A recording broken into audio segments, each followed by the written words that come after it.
ഒരു ബെനഡിക്റ്റൻ സന്യാസിയും കർദിനാളും സഭയുടെ ഡോക്ടറുമായ saint Peter Damian 11-ാം നൂറ്റാണ്ടിലെ ഏറ്റവും പ്രധാനപ്പെട്ട വ്യക്തികളിൽ ഒരാളായിരുന്നു. ഇറ്റലിയിലെ റാവനയിൽ 7 മക്കളിൽ ഇളയവനായി ജനിച്ച അദ്ദേഹത്തിന്റെ ചെറുപ്പത്തിൽ തന്നെ മാതാപിതാക്കൾ നഷ്ടപ്പെട്ടു. കഷ്ടപ്പാടിലും വളരെ മോശം സാഹചര്യത്തിലും വളർന്നു വന്ന പീറ്ററിനെ അവിടുത്തെ ആർച്ച് പ്രീസ്റ്റായിരുന്ന ഡാമിയൻ എന്ന സഹോദരൻ അദ്ദേഹത്തിന് നല്ല വിദ്യാഭ്യാസം നൽകി. പഠിച്ച് പ്രൊഫസറായി. അങ്ങനെ അദ്ദേഹത്തോടുള്ള നന്ദി സൂചകമായി പീറ്റർ ഡാമിയൻ എന്ന പേര് സ്വീകരിച്ചു. സഭയുടെ അനീതിക്കെതിരെ ശക്തമായി പോരാടിയ വിശുദ്ധൻ ധാരാളം കത്തുകളും കൃതികളും സഭയ്ക്ക് സംഭാവന ചെയ്തിട്ടുണ്ട്. ദ ബുക്ക് ഓഫ് ഗൊമോറ വളരെ പ്രസിദ്ധമാണ്.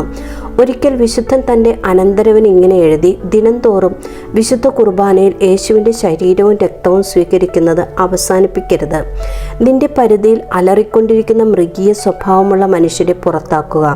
നിന്റെ മറഞ്ഞിരിക്കുന്ന രഹസ്യ ശത്രു നിന്റെ അധരവും ചുണ്ടുകളും യേശുവിൻ്റെ രക്തത്താൽ ചുവന്നിരിക്കുന്നത് കാണട്ടെ.